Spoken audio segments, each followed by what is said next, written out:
ओम नमो भगवते वासुदेवाय। प्यारे भक्तों, हम श्रीमद् भगवद गीता का छठा अध्याय ध्यान योग का श्रवण कर रहे हैं और श्लोक संख्या 39 तक श्रवण कर चुके हैं। आज हम श्लोक संख्या 40 का श्रवण करेंगे। 39 तक हमने श्रवण किया था कि अर्जुन श्री कृष्ण से पूछ रहे हैं कि हे महाबाहो, भाई इस संसार में एक तो सफल योगी है और एक असफल योगी है। कौन? एक ऐसा जिसका मन विचलित हो गया है और दूसरा जिसका मन विचलित नहीं हुआ, केवल ईश की भक्ति में ही लगा रहता है, निष्काम भाव से कर्म करता है। तो कह रहे हैं क्या इस तरह से जो मोहित है, विचलित व्यक्ति है, क्या वो दोनों तरफ के रास्तों से पथभ्रष्ट हो जाता है? जिस प्रकार से छिन्न भिन्न हुआ बादल नष्ट हो जाता है, तो क्या इसी प्रकार से वह व्यक्ति भी नष्ट हो जाता है जो मोहित हो जाता है? तो उसका प्रश्न का उत्तर देते हुए श्लोक संख्या 40 में श्री भगवान अर्जुन को बता रहे हैं कि देखिए क्या है जो आपने, हे अर्जुन, हे पार्थ, जो आपने मुझसे प्रश्न पूछा। कह रहे ऐसे व्यक्तियों का न तो इस लोक में और न ही परलोक में विनाश होता है, क्योंकि जो व्यक्ति कल्याणकारी काम करता है उसकी कभी भी दुर्गति नहीं होती है। जो व्यक्ति दूसरों के लिए अच्छे कार्य करता है उस व्यक्ति का कभी भी विनाश या उसकी बुरी अवस्था नहीं आती है या नहीं होती है। तो अब आइए श्लोक संख्या 40। पार्थ श्री भगवान उवाच। श्री भगवान बोले, पार्थ नैवेह नामुत्र विनाशस्तस्य विद्यते, न हि कल्याणकृत कश्चिद दुर्गतिम तात गच्छति। पार्थ, हे अर्जुन, हे पृथानंदन, हे पृथापुत्र, न एव कभी नहीं, न एव कभी नहीं। भाई ऐसा कभी नहीं हुआ क्या?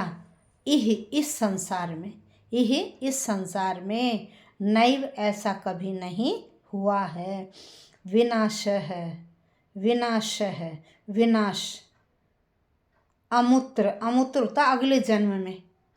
अमूत्र का मतलब है अगले जन्म में, नहीं, उस व्यक्ति का अगले जन्म में विनाश नहीं विद्यते होता है। फिर न ही कल्याण और न ही कल्याण करने वाले व्यक्तियों की कश्चिद कभी भी किसी भी प्रकार की दुर्गति या पतन न इच्छति नहीं होता है। तात, यहाँ तात मित्र के लिए प्रयुक्त हुआ। कह रहे हे मित्र, ऐसे व्यक्तियों का कभी भी बुरा नहीं होता है। तो यहाँ श्री कृष्ण कह रहे हैं, हे अर्जुन, जो कल्याण कार्यों में लगा हुआ योगी है, जो हमेशा दूसरों का कल्याण करता रहता है, ऐसे योगी का न तो इस लोक में और न ही परलोक में विनाश होता है, क्योंकि वह कल्याणकारी कार्य करता हुआ कभी भी दुर्गति को प्राप्त नहीं होता, कभी भी वह पराजित नहीं होता। यहाँ बताया जा रहा है कि देखिए कुछ व्यक्ति क्या करते हैं, इस संसार में अपनी आशाओं को त्याग कर उस पर ब्रह्म परमात्मा या परमेश्वर की सेवा में लग जाते हैं। तो ऐसे व्यक्तियों का कभी भी पतन नहीं होता है। और दूसरे ऐसे व्यक्ति अभक्त कहते हैं, जिनका भगवान में कभी श्रद्धा और विश्वास ही नहीं होता। ऐसा व्यक्ति हर वक्त अपने कार्य में ही लगा रहता है और अंत में वह कुछ भी प्राप्त नहीं कर पाता है। फिर इन्होंने कहा कि देखिए शास्त्रों में ऐसा बताया गया है कि जो अपने धर्म का आचरण करता है उसके सारे कार्य सफल होते हैं, उसे अंत में सफलता अवश्य मिलती है। लेकिन जो व्यक्ति अपने धर्म का आचरण नहीं करता उसे क्या करना पड़ता? पाप भोगना पड़ता है। उसे कदम कदम पर पापों का फल भोगना पड़ता है। और भागवत पुराण में भी कहा गया है कि जो योगी है ना, योगी ध्यान कर रहा है लेकिन असफल हो गया, तो असफल योगी को कह रहे चिंता करने की ज़रूरत नहीं है। यदि उसे कुछ प्राप्त नहीं होता ना तो वह कुछ खोता भी नहीं अपना, वह कुछ खोता भी नहीं है। यदि उसे कुछ नहीं मिला तो उसने कुछ गवाया भी नहीं है। ये किसके अनुसार कहा गया है? भागवत पुराण के अनुसार। और जो कृष्ण भावना भावित व्यक्ति है, जो हमेशा निष्काम भाव से कार्य करता है, ऐसे व्यक्ति के किए हुए कार्य कभी भी भगवान के द्वारा भुलाए नहीं जाते, उसे अवश्य उनका फल मिलता है।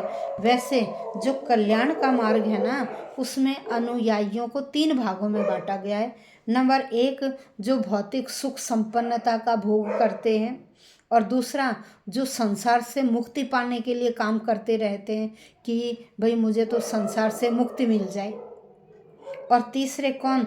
जो केवल कृष्ण भक्त हैं, जो कृष्ण भावना अमृत व्यक्ति हैं, जो निष्काम भाव से काम कर रहे हैं और उसका साक्षात करने के उसमें लगे रहते हैं। ऐसे व्यक्तियों को तीसरी अवस्था के अनुयायी कहा जाता है। तो क्या है? योगी व्यक्ति अपना कार्य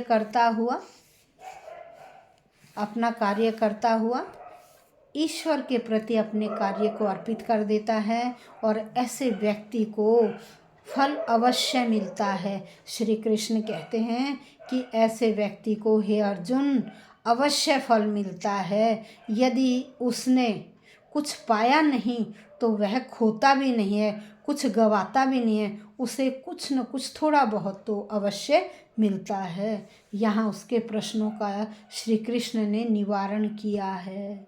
धन्यवाद भक्तों।